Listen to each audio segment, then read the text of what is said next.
Mr. Kohei KINAME, Office of International Carbon Market, Global Environmental Bureau, Ministry of the Environment, Government of Japan. Recent developments of the joint crediting mechanism. Mr. KINAME, please.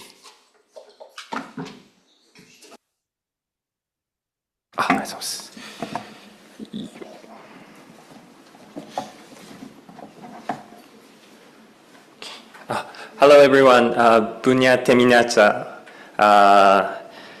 My name is Kohei KINAME from Ministry of Environment, Japan, and I'm with the Joint Crediting Mechanism Office of International Carbon Market Global Environmental Bureau.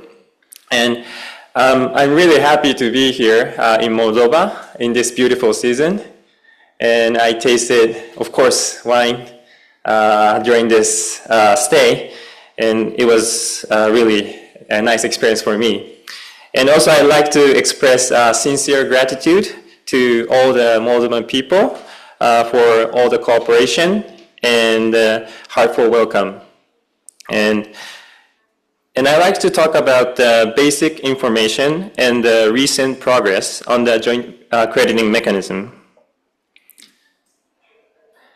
In our NDC, Japan aims to reduce its greenhouse gas emissions by 46% in 2030 from 2013. This was set as an ambitious target, which is aligned with the long-term goal of achieving net zero by 2050. As you can see this graph, our GHG emissions in 2022 was 1.08 billion tons CO2 equivalent. This was 22.9 decline compared to 2013 level, and we still need to reduce more. To achieve our NDC, we plan to use certain amount of the JCM credits complementarily. In our target, Japan aims to contribute to international emission reductions and removals at the level of a cumulative GHG emission reduction 100 million ton CO2 by fiscal year 2030 through public-private collaborations. I will explain about the basic concept of the JCM. The JCM is the bilateral cooperation between Japan and our JCM partner countries. JCM is a scheme where projects are implemented in partner countries to introduce leading decarbonizing technologies, infrastructure and services, and so on. A part of the emission reductions will become JCM credits and shared among Japan and the partner country and the entities involved in return for their contribution.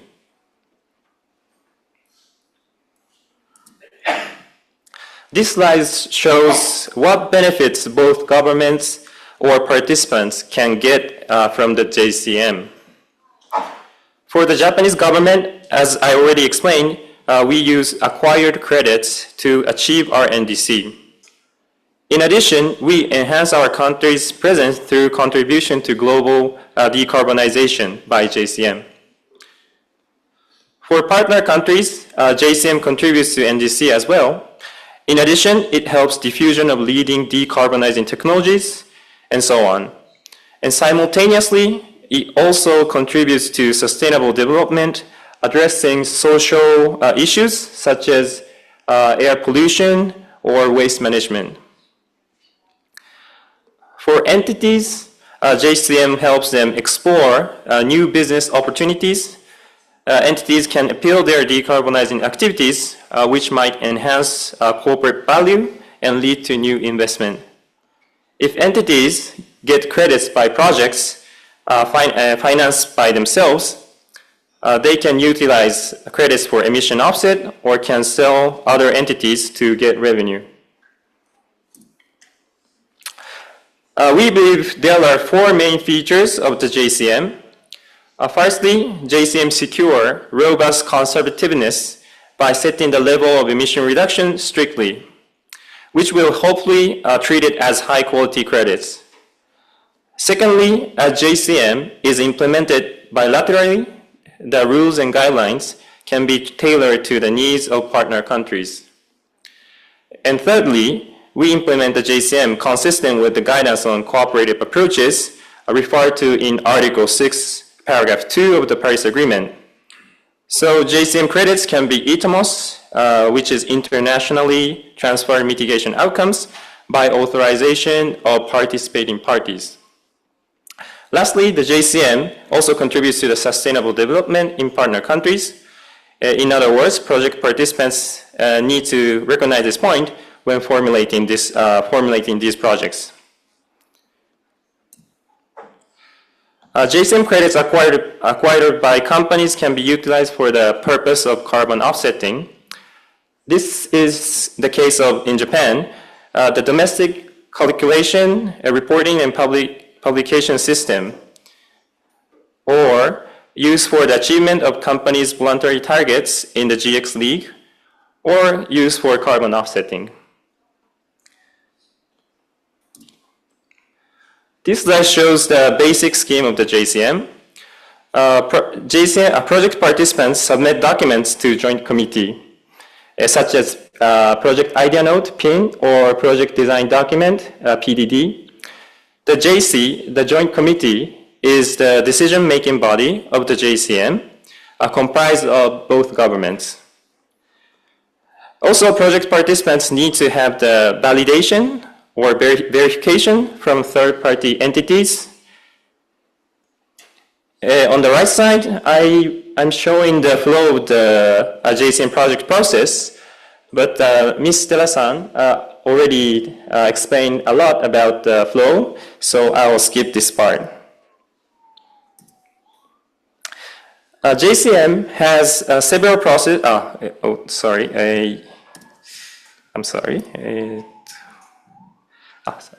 This is the list of support about JCM from Japanese government. We have many kinds of support depending on the needs from different ministries. Ministry of Environment on the BAP, and Ministry of Economy, Trade and Industry, and also Ministry of Agriculture, Forestry and Fisheries.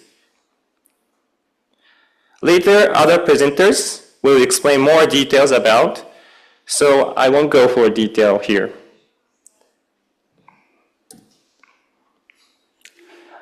I'd like to talk about JCM progress here. So far, we have made significant progress under the JCM. We have 29 JCM partner countries so far, and we plan to expand the number of the JCM partner countries up to 30 by 2025. For the project formulation, we have more than 250 projects supported by the government In our current project pipeline, our expected emission reductions are approximately 20 million tons CO2. Since we have 100 million tons CO2 target by 2030, we really need to develop more projects. To calculate GHG emission reductions, appropriate methodologies need to be developed. So far, we have approved more than 100 methodologies. As I mentioned in the previous slide, the JCM will be aligned with the guidance on Article 6.2, cooperative approaches. For Article 6 participating parties, we have to follow the guidance on Article 6.2, especially to avoid double counting. We recognize the importance of corresponding adjustment, authorization, reporting, and tracking, which are required under Article 6. Also, our ministry can provide the support through Article 6 Implementation Partnership, which was established at COP27.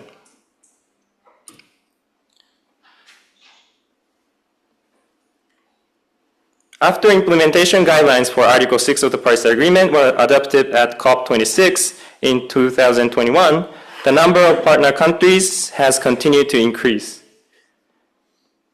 Most recently, Ukraine became a partner country in 2024, as you can see below the graph.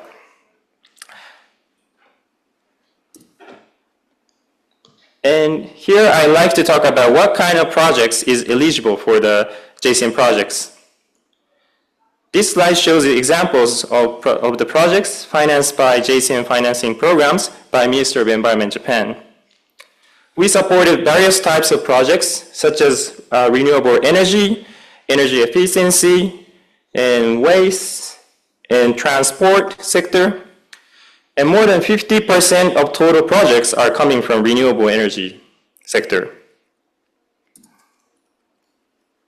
When you want to know more about the JCM, please take a look at the JCM website. The link is here, and you can type jcm.go.jp and you can find this website.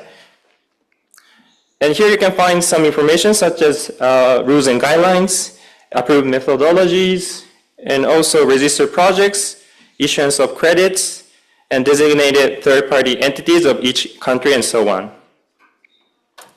Okay. This is all my presentation. Thank you for your attention. Thank you.